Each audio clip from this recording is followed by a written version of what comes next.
Oi, a gente está aqui hoje representando a equipe da UBRAC do Instituto São José, da cidade de São José dos Campos, e a gente está aqui para explicar como foi feito o processo de construção do roteiro e um pouquinho do mapa, visto que o mapa é a base principal para a construção do roteiro.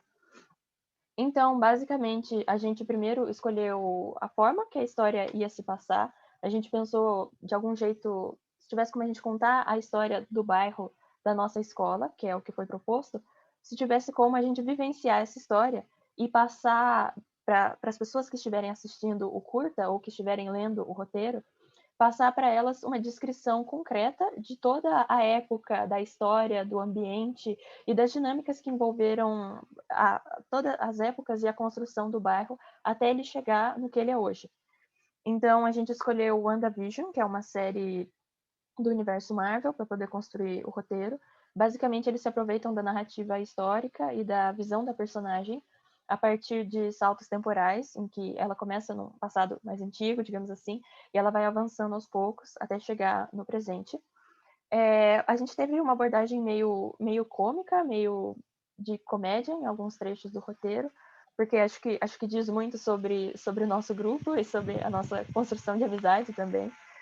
E a gente, como o roteiro e o mapa foram construídos juntos, então a gente acha importante ressaltar como foi o processo de construção do mapa, para poder falar também sobre como foi feito o processo da construção da história. Então eu passo a palavra para Ana Larissa e vou apresentar uma time-lapse da construção do nosso mapa. Eu comecei pegando as malhas do IBGE, dos municípios da data de 2020. Comecei pegando também a União Federativa de 2020. Depois, eu fui no geoprocessamento da nossa cidade, do nosso site de São José dos Campos, peguei o bairro, a hidrografia e o viário básico. Até aí, tudo bem. Depois, peguei as propriedades dos bairros dentro do QGIS de São José dos Campos e delimitei o bairro Esplanada 1. Depois, eu só fui fazendo um layout, montando o mapa com as escalas, as legendas e fui delimitando. A Rosa dos Ventos também. É isso. Então, ao longo desse processo, a gente também foi mostrando para ela os espaços que a gente definiu no roteiro que seriam essenciais. Então, tem a marcação de onde é a nossa escola, a marcação da avenida, a marcação, a marcação hidroviária também foi importante, né? E do complexo hídrico, que a gente também cita ao longo do nosso roteiro. E quase todos os espaços e os cenários que a gente utilizou para a construção da história foram colocados no mapa e foram assinalados da forma mais concreta possível. E agora eu vou apresentar aqui a foto de algumas visitas de campo que a gente fez. A gente basicamente gravou a maioria das coisas na nossa própria escola, visando minimizar os impactos de ficar visitando ou se locomovendo para outros lugares, ainda mais nesse período de pandemia. A gente resolveu aproveitar do nosso próprio contexto estudantil para poder desenvolver a história e o roteiro e o enredo como um todo.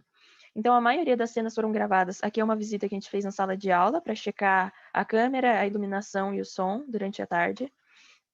Aqui a gente estava fazendo a pesquisa para a construção do roteiro, que foram citados muitos das malhas, e também a gente fez uma pesquisa a respeito da história da cidade, sobre o histórico da nossa escola, sobre o histórico de outros moradores do bairro. Então foi todo um processo para conseguir esses dados. Aqui a gente está testando mais uma vez a câmera em outra sala, que tinha iluminação um pouco melhor. Aqui o fundo verde, que a gente estava testando, calibrando a câmera e o tripé, para poder gravar todas as cenas do filme depois e ver se ia dar para fazer a montagem com o roteiro. E por último, a gente aqui também calibrando a câmera uma última vez antes de gravar. E a gente teve a ideia de gravar tudo no fundo verde. E para passar a ideia de que a gente realmente estava no passado, nas idades que foram propostas, a gente conseguiu fotos nos arquivos da escola que não são abertos para todos os alunos, mas a gente conseguiu fotos de todas as datas que a gente precisava. E então, todas as fotos que foram utilizadas de fundo na montagem são fotos reais, são fotos realmente das datas que foram propostas. E a gente espera que vocês gostem muito desse trabalho que a gente fez, com muito, muito carinho, muita dedicação. É isso. Obrigado pela atenção de vocês. É nóis.